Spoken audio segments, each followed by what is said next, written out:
Far be it from me to not give a knife company a second chance. A few years ago I did this video about this knife, the Bushcraft by Tops. There is a certain section of road that goes past my property where deer like to euthanize themselves in front of trucks and cars, and they always wind up in my yard. So I need to dispose of them because the DEC doesn't come out like they're supposed to and take them away. But in order for me to get them from point A to point B, sometimes I have to shrink them down, which means I needed this knife one night to hack into the bone, to break the leg, to make it small enough so I could drag it. I chipped the hell out of the edge doing that. Now, to be fair, I tried that same exact stunt with an ESEE 6. No blade chipping. This chipped. So I made said video. I would like to give Tops another chance. There is something so unique and interesting about this particular blade shape and the size and the handle that I bought another one. So this is the new one. Not that I'm any big deal on the interweb, but I would like to think that, hello,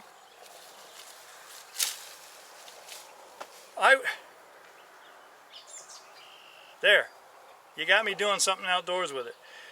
I would like to think that the guys from Tops every now and then peruse some of the knife channels to see what's good, what's bad, what people are saying about their knives. Maybe the heat treat on this has improved. I don't know. So far it has.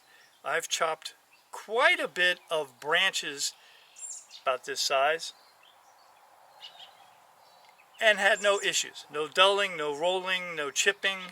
So far so good. I'm not going to go out and try and find a deer to go chopping on bone again. That's so infrequent, and not many people are going to run into that sort of situation. So it's really kind of irrelevant. But it did show the difference in the heat treat between ESEE and Tops. Now, ESEE's heat treat and tempering and everything that they do is completely through the blade. If all the videos I've watched of Tops knives and things that I've read about them is true, then all of their stuff, especially the larger stuff, is differentially heat treated. That's kind of cool. Makes a knife that much tougher. But in the case of the Bushcraft, I'm wondering if that's truly the case, because I would think you would want these teeth to be just as hard as this edge. I could be wrong.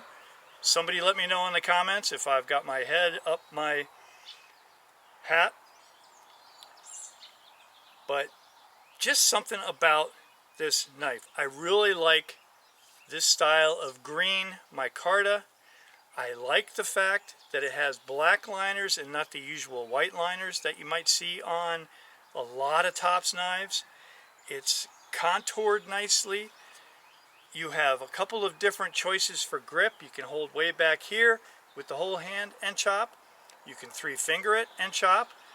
I'm leaving this because all the edges are rounded.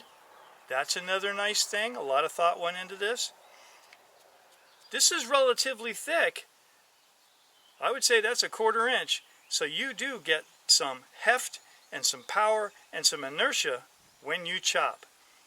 Are you going to be cutting down large trees with this? No, but that's not what it's designed for. You can do branches and that sort of stuff. But actually, if it's like the old Gerber, the saw teeth are for making filings or chips for tinder. But I will say, this is a really cool, the angle is changed just like on a chainsaw. I mean, it really bites into stuff. I'm having fun with it. The jimping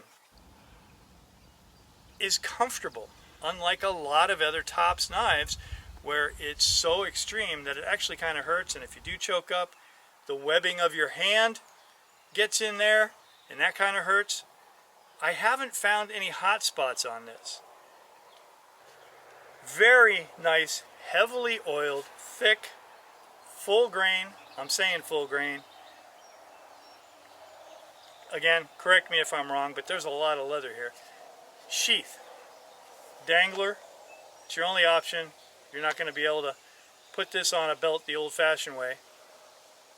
2 snaps, matching leather, heavy duty. This fits in there nicely. I feel that it is safe. I feel that it is secure. It's not going to go anywhere. It does come with a lashing for your leg, if that's your style. Not mine. So I take those off and save the paracord for something else down the road. You just never know. What do I do with this? Is it practical? It's not practical for EDC.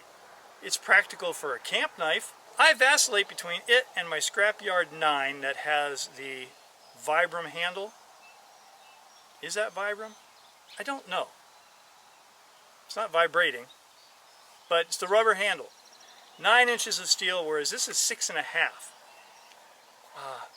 I hang those off the back seat of my tractor so that if I'm running into some heavy brush or something gets in my way, I can just confidently jump off the tractor after I stop it.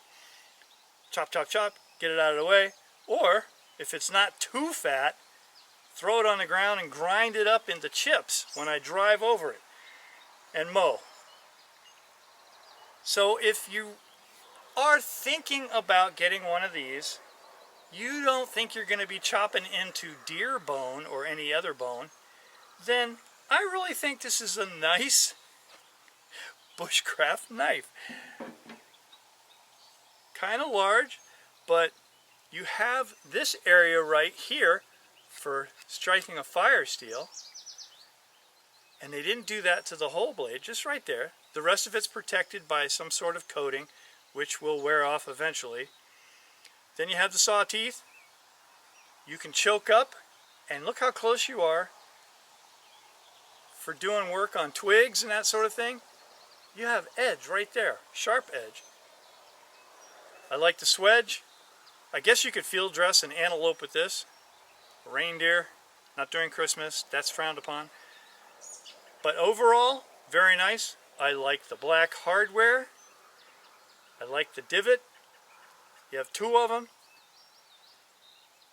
That could be black, but I'm not complaining. Very generous lanyard hole. Comfortable. Fits my extra large hand this way, and here, and 3-finger. I'm looking forward to giving this a lot of yard time, field time, woods time.